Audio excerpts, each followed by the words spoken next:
Few names in criminal history inspire as much dread as Andrei Chikatilo, the Butcher of Rostov. His decade-long killing spree in the Soviet Union left a legacy of terror and grief.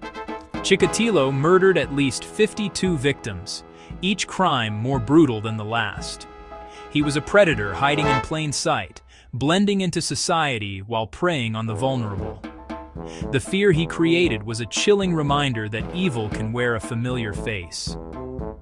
As we explore Chikatilo's life and crimes, we confront the unsettling truth.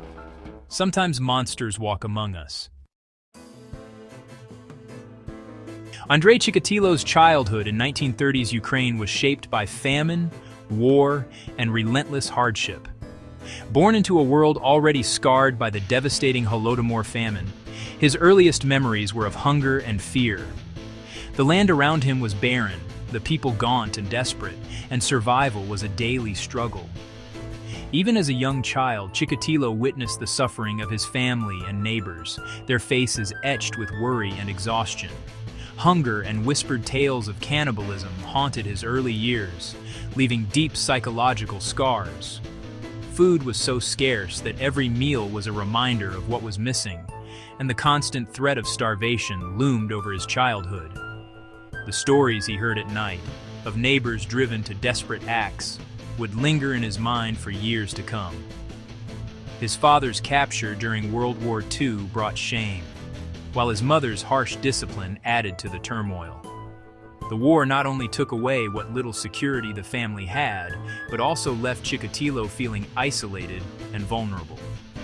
His mother, struggling to keep the family together, often resorted to strict and sometimes cruel measures, further deepening his sense of alienation. Chikatilo grew up shy, bullied, and plagued by feelings of inadequacy. At school, he was often the target of ridicule, unable to defend himself or find comfort among his peers. The constant bullying and social rejection only intensified his loneliness, making him retreat further into himself. These formative years, marked by deprivation and humiliation, may have fueled his later violence. The combination of poverty, emotional neglect, and public shame created a volatile mix within him, shaping his worldview and sense of self. Not all who suffer become monsters, but for Chikatilo, early trauma was the catalyst for darkness. The pain and isolation he endured as a child planted seeds that would later grow into something far more sinister. His story is a stark reminder of how childhood experiences can shape a life, for better or for worse. The echoes of his troubled youth would follow him into adulthood, leaving a legacy of tragedy and horror that began in the shadows of his earliest days. Chikatilo's murderous rampage began in 1978 with the killing of a young girl. Over 12 years, he lured dozens of vulnerable victims to their deaths, each crime more gruesome than the last. His methods, mutilation and dismemberment, left investigators baffled and communities paralyzed by fear. The randomness of his attacks meant no one felt safe. The butcher's shadow loomed over daily life. Despite the rising body count, Chikatilo evaded capture for over a decade, exploiting both his cunning and investigative blind spots. His timeline is a chilling testament to the devastation one man can inflict. Chikatilo preyed on society's most vulnerable, those who were often overlooked or left unprotected by the world around them. Children and young women, drawn in by his seemingly harmless appearance, became unsuspecting targets of his cruelty. Each victim was a life and future stolen, dreams cut short, families left with only memories and unanswered questions. The aftermath was devastating, leaving families shattered and entire communities struggling to comprehend the loss. The uncertainty and horror surrounding the murders deepened the pain for those left behind. As hope faded and fear took its place, fear spread far beyond the victims' families, seeping into the daily lives of everyone in the region. The community's sense of safety was shattered, replaced by suspicion and anxiety that lingered in every corner. Parents lived in constant dread, clinging to their children and taking extra precautions with every step outside. Trust among neighbors eroded as fear and suspicion replaced the comfort of community bonds. Chikatilo's crimes left a legacy of enduring pain, casting a long shadow that would haunt the region for years to come.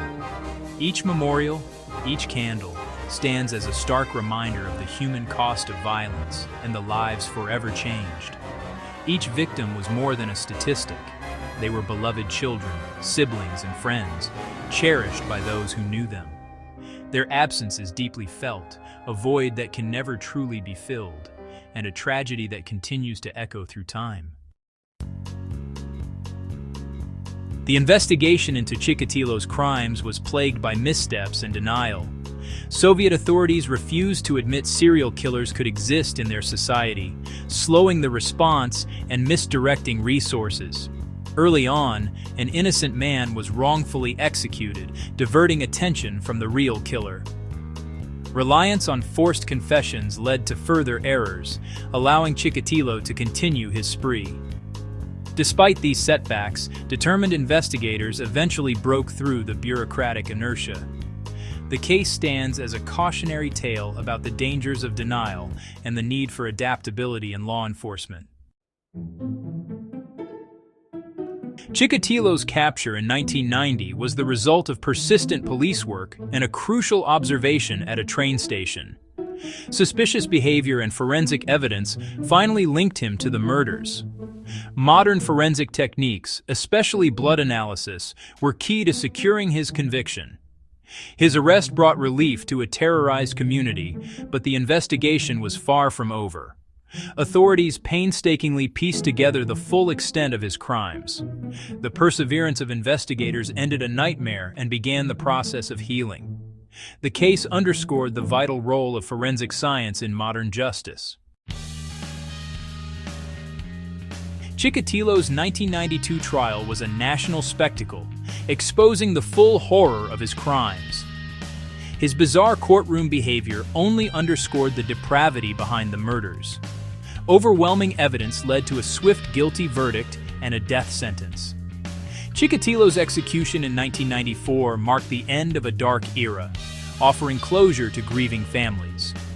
The trial forced society to confront the reality of human evil. Justice was served, but the scars of his crimes remain. Chikatilo's story is a chilling reminder that evil can hide behind the most ordinary facade.